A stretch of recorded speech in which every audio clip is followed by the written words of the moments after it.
Mike Pompeo sat down on the show Face the Nation to discuss North Korea, and man, this is interesting for a variety of reasons. So let's watch, and then I'll explain. I want to ask you about North Korea. They have, in the past, pledged to dismantle nuclear sites before. They're saying they're going to do it again. Is this latest pledge a theatrical gesture, or is it significant?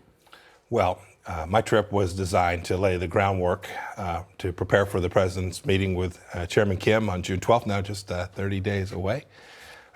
We've seen this happen before. We have our eyes wide open with respect to the fact that the North Koreans have not proved worthy of their promises. But we're hopeful that this will be different, that we won't do the traditional model where they do something and we give them a bunch of money and then both sides walk away. We're hoping this will be bigger, different, faster. Our ask is complete and total denuclearization of North Korea, and it is the president's intention to achieve that. As he has said, we'll see if that works, but we're setting the conditions for a successful meeting between the two leaders. Have you defined denuclearization? Yeah, total, full, complete. That means all dismantling, Yes. stopping computer modeling, getting rid of the centrifuges, stopping all enrichment, getting inspectors on the ground. Yes, ma'am. The same deal we should have done with Iran. So for you, you've talked about making it worth North Korea's while financially if they follow through. John Bolton said today on another network that no one should look to the U.S. for economic aid, including North Korea. That's right. How do you reconcile those two things? Oh, you seem to be in contrast. No. Oh, no, ma'am.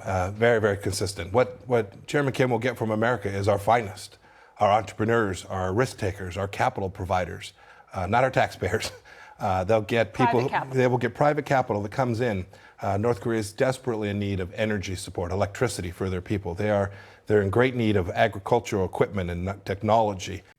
This is flat out mind-boggling, and it makes zero sense because what he just described is the exact same deal that Obama did with Iran. The exact same deal. Now, he says at one point there, like, oh, we're going to do the deal that should have been done with Iran with North Korea. No, that is the deal that was supposed to be done with Iran. Now, when they talk about denuclearization, we have denuclearization in the sense of weapons when it comes to Iran. Now, they never had a nuclear weapon to begin with. That should be clear. I should make that perfectly clear. They never had it. But under the Iran peace deal, what they did is they made us that the IAEA goes in there and regulates and checks all the time. So there were 10 times the IAEA verified that Iran was following the deal. Now, they do have nuclear power, but their nuclear power is for their power grid and for medical use. The amount that you have to enrich beyond that in order to get a nuclear weapon is a lot more.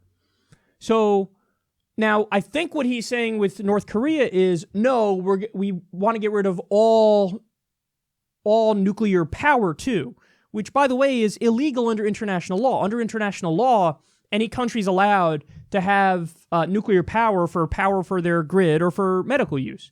So if that's what they think they're getting, then they got another thing coming. Because if you mean total denuclearization in the sense of no weapons, okay, that's the exact deal with Iran. But I think what they mean is, no, we're going to get rid of all nukes, period. And this is why I've been saying to you guys, I think they're miles apart, even though the U.S. is pretending like, oh no, we're making this deal and this deal is going to be great. And some people even say, like John Bolton, there was just an article yesterday that said Bolton's idea of no total denuclearization, he said get rid of all the nuclear weapons and we're going to get rid of non-nuclear weapons too. What? So you want them to have no weapons at all, period, and then just be a sitting duck for if South Korea or the U.S. decides, yeah, we're going to do regime change. And that's the other point is, listen, these guys, so Kim Jong-un is barbaric. There's no doubt about that. He treats his own people like absolute garbage. But he's not stupid. So he sees what happened with Saddam Hussein, but most importantly, he saw what happened with Gaddafi, where Gaddafi gave up his nuclear weapons, gave up his weapons of mass destruction, and then the U.S. toppled him anyway. So he totally complied with the U.S., and then we toppled him anyway. So the lesson from that is never give up your nuclear weapons, ever, ever. So my hunch is when Kim Jong-un says, oh, I'm ready to come to the table, and he did that whole thing with South Korea recently, I think what he's going to do is he'll make some real big concessions.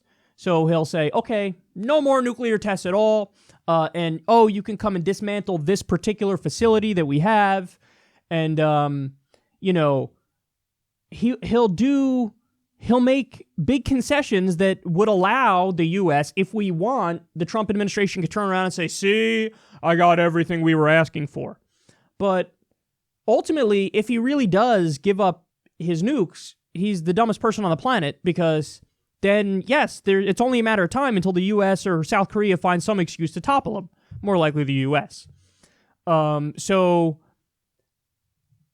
it's very strange what's happening. It seems like the U.S. government is acting like, no, he's going to give up every single nuke he's ever had, and Bolton's even hinting he's going to give up other weapons too, which I don't think is true.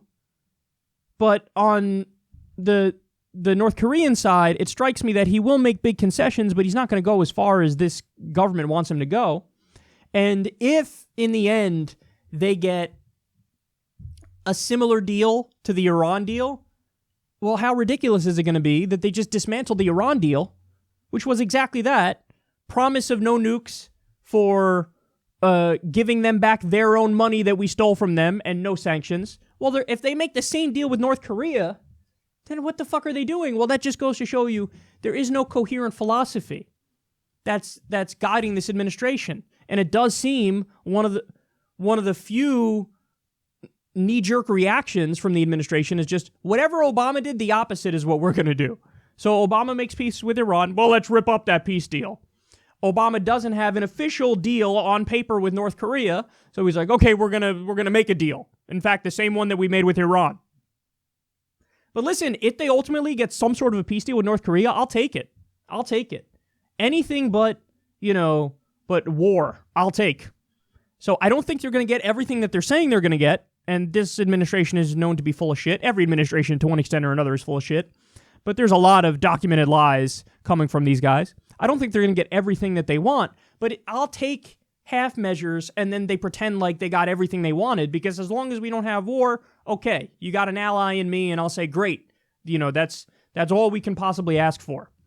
And then another point that I'll bring up here is it is telling, isn't it, the way Iran is getting treated because they never had nuclear weapons, and the way North Korea is being treated because it's assumed that they have nuclear weapons. Even if it's not long range or whatever, they have nukes.